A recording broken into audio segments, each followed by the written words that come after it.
Hello, friends. I'm Rita Boyer. I'm the educator at Prospect Presbyterian Church in Maplewood, New Jersey. And this is my friend, Harvey. Harvey thinks he wants to be part of the story today. I have a feeling he may change his mind, so we'll see about that. Happy New Year to you, and thank you for joining me for the ConnectEd lesson for January the 2nd. Many of us will be putting away our Christmas decorations this week. Among my most treasured Christmas decorations are some nativity sets. Do you have a nativity in your home? I have several. Here is one that I made. I made it particularly so that we could pick up the different people who are in the scene and move it from place to place and play with it. So I made that a long time ago. Can you see the people in the nativity set that I have here? Who do you see? Let's see if I can bring the camera a little bit closer.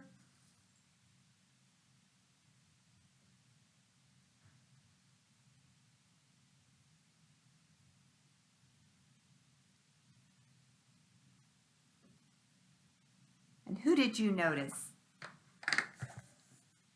Did you see Mary and Joseph?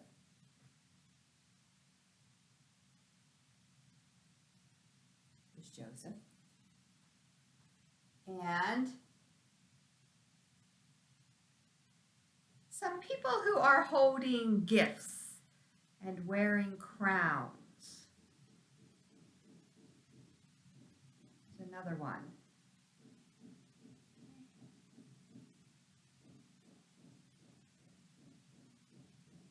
A donkey. There are some sheep and a cow as well. And of course, the star of the show, we have baby Jesus. If you have a nativity set in your home, who are the characters in your set? Maybe you have some that I don't have. Some of my other sets have shepherds as well. This one doesn't. These shepherds come from Peru, and they have animals beside them, and the shepherds are all playing instruments. This one has a pipe instrument up to his mouth. And can you see the instrument that this one has? A drum, right? And one of my favorite shepherds is this one because he has a lamb draped around his neck and another one cuddling up against him, just like Harvey is cuddling on my lap right now.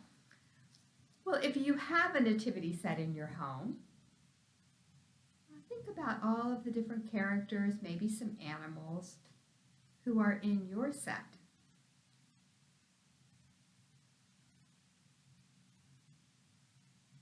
Do you have people bearing gifts like these ones?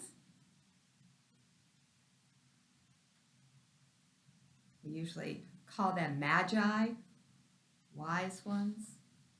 I want you to listen very carefully to today's story. We're going to be hearing about these wise ones who had gifts to bring to baby Jesus.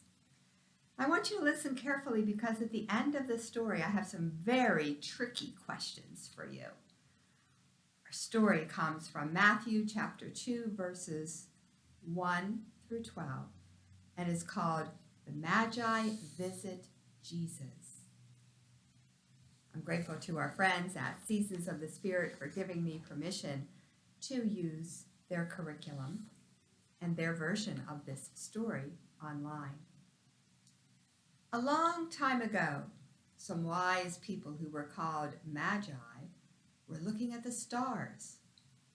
"Look," said one of the Magi, "there is a star I've never seen before.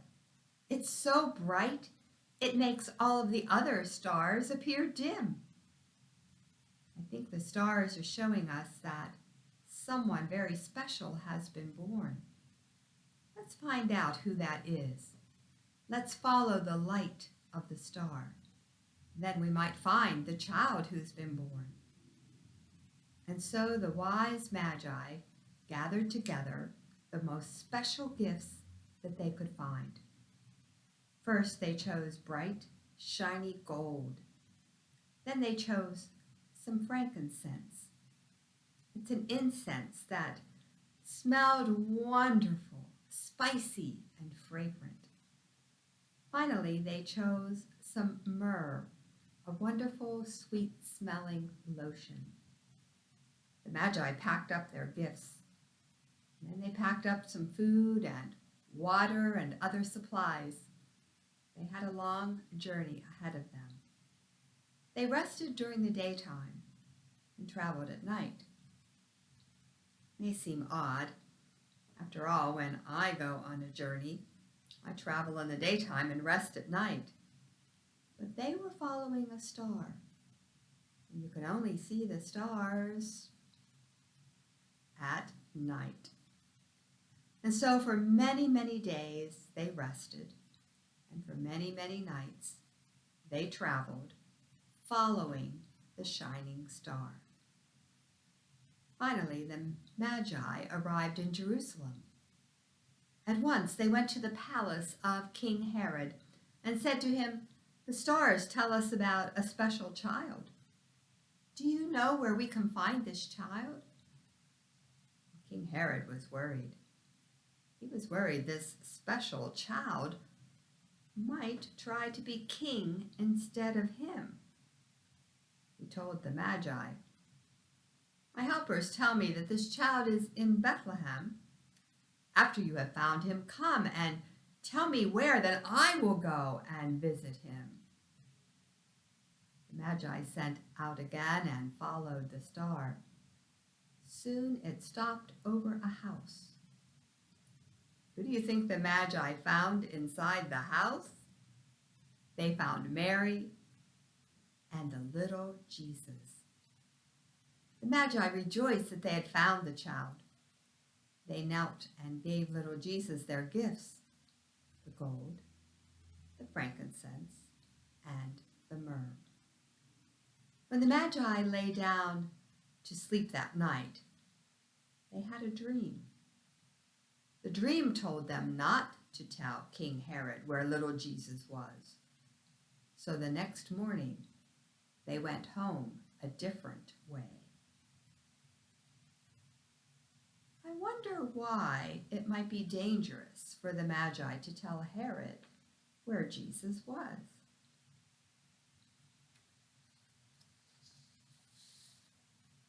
Well, I told you I would have some tricky questions for you, and the first one came at the end of the story. I wonder why it might have been dangerous for the Magi to tell King Herod where little Jesus was. Were you listening? Did you hear the part where King Herod was afraid that Jesus might want to be king someday? And King Herod was king, and he wanted to stay king.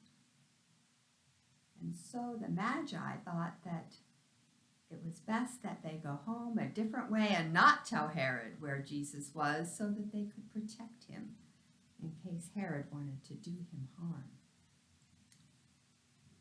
We celebrate the story of these wise ones on a day we call Epiphany, which is January the 6th. It is the end of the 12 days of Christmas, and some people celebrate with a party. They often wear crowns to celebrate Epiphany, and they call it Three Kings Day. Three Kings Day. But were the Magi kings? Did you hear in the Bible story any mention that the Magi were kings? No. They were wise people who studied the stars. You see, sometimes the stories in the Bible inspire people to create other stories that we call legends.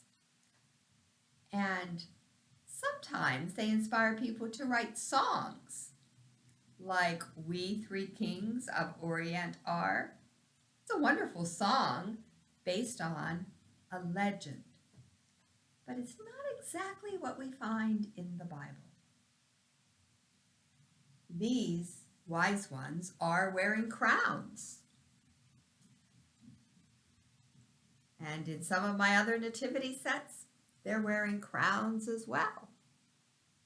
Are the wise ones in your set wearing crowns? Well, that's because of the legend and the song.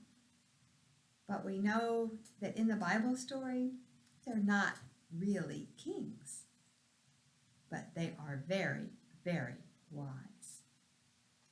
How many wise ones were there in this story? According to the story in the Bible, in the book of Matthew, we don't know. It doesn't tell us a number. But according to the song, there were 3, probably because there are 3 gifts, remember? Do you remember what they were? Gold, frankincense, and myrrh.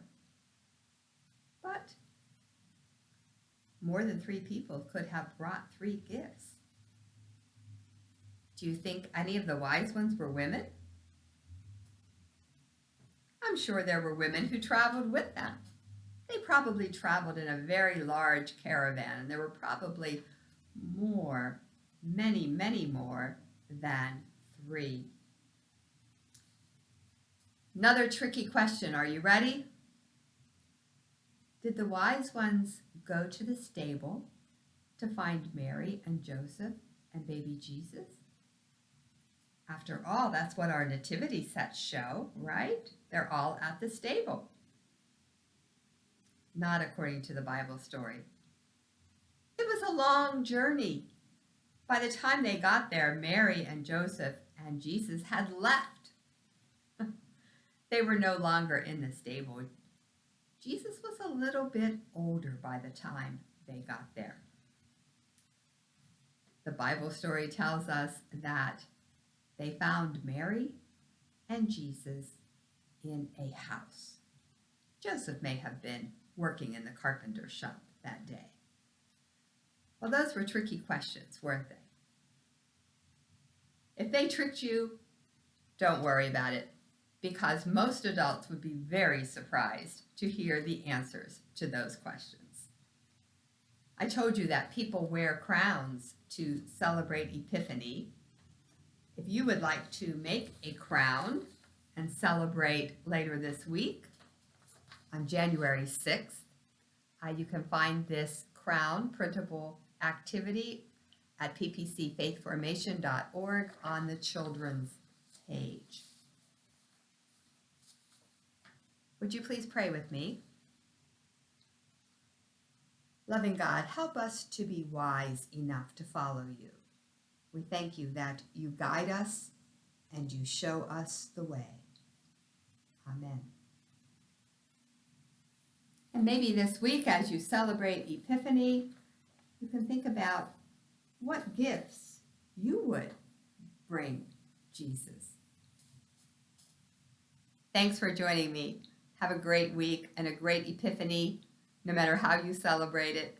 And I hope you will join me again next weekend. Bye-bye.